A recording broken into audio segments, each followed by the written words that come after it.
ayaw mo ba yung sistema mo sa Facebook na kung mag-i-scroll ka sa Facebook app mo is mag-a-autoplay yung video? So kung ayaw mo ng ganun, so para sa iyo to itong video na ito dahil ituturo ko paano na hindi mag-autoplay yung mga video na ma-scroll natin sa Facebook. So ganito lang yung gagawin natin. Siyempre, una open natin yung Facebook app. Yan. Then, click natin tong nasa kilid ito. Then, punta tayo dito sa setting. Setting tayo ha. So, click natin tong setting and privacy. Then, click natin tong setting. Yan. Then dito, type lang tayo dito ng media. Type tayo ng media ha. Yan, media. Ito may lumabas na media. So, click natin to. Yan. So, I-check natin to itong never. So kapag never na ang ma-select ninyo, ma-check, hindi na talaga yan mag-a-autoplay.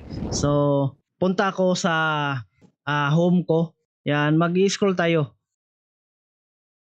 So ito video, hindi siya nag-autoplay.